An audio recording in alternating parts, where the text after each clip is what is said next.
नमस्कार दोस्तों, गंगा स्टडी के यूट्यूब चैनल में आपका स्वागत है। टू 10th जेपीएससी के क्वेश्चन सीरीज में आज आप लोग के सामने लाया हूँ प्रश्न पत्र 3। ये जो पेपर होता है प्रश्न पत्र 3 वो सामाजिक विज्ञान, इतिहास और भूगोल दोनों मिलाकर प्रश्न 200 मार्क्स का पूछा जाता है, जिसमें से इतिहास से 100 मार्क्स का क्वेश्चन पूछा जाता है और भूगोल से 100 मार्क्स का क्वेश्चन पूछा जाता है। तो इस प्रकार से जेपीएससी मेंस का जो पेपर 3 होता है उसमें कुल 200 मार्क्स का क्वेश्चन पूछा जाता है। वीडियो बहुत ज़्यादा लंबा ना हो जाए, इसलिए आज के वीडियो में हम सिर्फ इतिहास के प्रश्नों को देखेंगे कि जेपीएससी मेंस में इस बार किस प्रकार से इतिहास के प्रश्न पूछे गए थे। इसमें हम ऑब्जेक्टिव प्रश्नों की भी चर्चा करेंगे। तो इस तरह से कुल 20 मार्क्स का ऑब्जेक्टिव प्रश्न होता है। तो आइए देखते हैं ऑब्जेक्टिव प्रश्न को। तो इसमें पहला प्रश्न जो पूछा गया है, मोहनजोदड़ो में पाई गई नृत्य करती हुई लड़की की सुंदर मूर्ति किस धातु की बनी है? तो इसका सही आंसर हो जाएगा कांसा। अगला प्रश्न है, स्थानीय स्वशासन किसका असाधारण गुण था? तो स्थानीय स्वशासन व्यवस्था की शुरुआत सबसे पहले चोल प्रशासन में शुरू हुई थी। तो इसका सही आंसर हो जाएगा चोल प्रशासन। अगला प्रश्न है, दिल्ली सल्तनत में के दौरान सैन्य विभाग को किस नाम से जाना जाता था? तो दिल्ली सल्तनत में सैन्य विभाग को दीवाने अर्ज कहा जाता था। चौथा नंबर है, शेरशाह सूरी का वास्तविक नाम क्या था? तो शेरशाह सूरी का वास्तविक नाम फरीद था। अगला प्रश्न है, दारा शिकोह निम्नलिखित में से किस पुस्तक का लेखक था? तो इसमें जो 3 ऑप्शन दिए गए हैं वो तीनों ऑप्शन सही है, तो प्रयुक्त सभी हो जाएगा। अगला प्रश्न है, भारत में नशीली दवाओं की तस्करी की जांच करने हेतु राजकीय आयोग किस वर्ष गठित किया गया था? तो इसका सही आंसर हो जाएगा 1893। अगला प्रश्न है, गांधी जी को उनके प्रथम श्रेणी के डब्बे से बाहर फेंक दिया गया जब वह अपनी प्रथम यात्रा में डरबन से किस स्थान जा रहे थे? तो इसका सही आंसर हो जाएगा प्रेटोरिया। अगला प्रश्न है, चलो दिल्ली का प्रसिद्ध नारा किसने दिया था? तो सुभाष चंद्र बोस।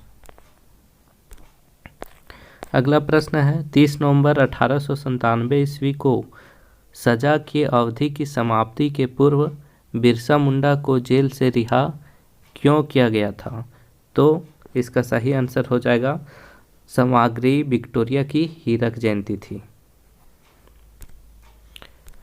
अगला प्रश्न है, भारतीय राष्ट्रीय कांग्रेस का गया अधिवेशन किस वर्ष आयोजित किया गया जिसमें छोटा नागपुर के 800 आदिवासियों ने हिस्सा लिया था? तो इसका सही आंसर हो जाएगा ऑप्शन ए 1922।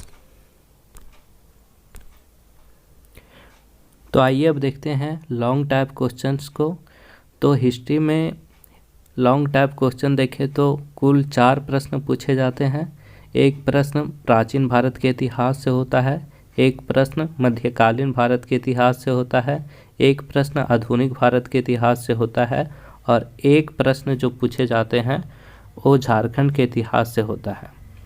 तो इसमें पहला प्रश्न जो पूछा गया था, जो प्राचीन भारत से क्वेश्चन था, वो था सिंधु घाटी सभ्यता की विशेष प्रभावशाली विशेषताओं की चर्चा करें।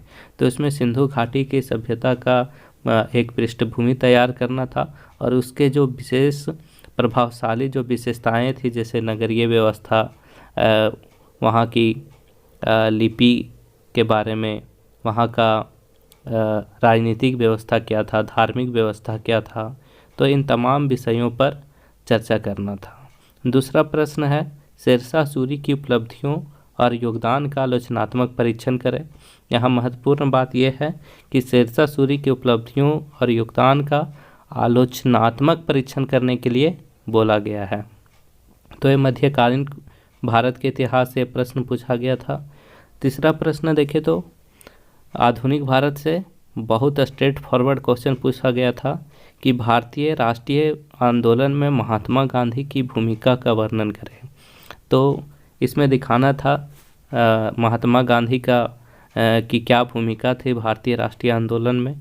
तो इसमें विशेष रूप से सविनय अवज्ञा आंदोलन, असहयोग आंदोलन और भारत छोड़ो आंदोलन में गांधी जी की क्या भूमिका रही थी उसे बताना था।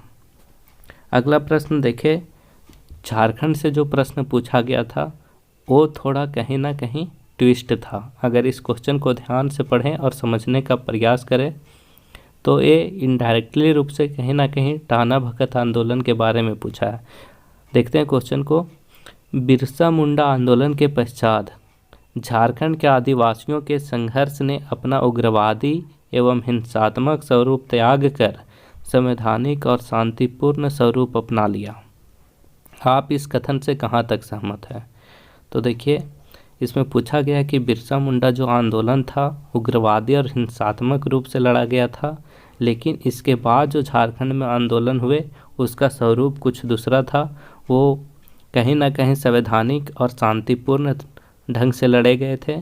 तो ये कहीं ना कहीं इनडायरेक्टली टाना भगत आंदोलन के बारे में पूछ रहा है। अभी प्रश्न हिस्ट्री का जितना भी प्रश्न पूछा गया था वो कहीं ना कहीं स्ट्रेट फॉरवर्ड ही पूछे गए थे, लेकिन जो चौथा नंबर प्रश्न झारखंड से पूछा गया था थोड़ा सा ट्विस्ट किया था और इसे ध्यान से पढ़कर इसका उत्तर देना था। तो वीडियो लंबा ना हो इसलिए हम इस वीडियो को यहीं समाप्त करते हैं और इसका जो पार्ट 2 है, जो ज्योग्राफी का भाग, उसको हम अगले वीडियो में लाएंगे। धन्यवाद।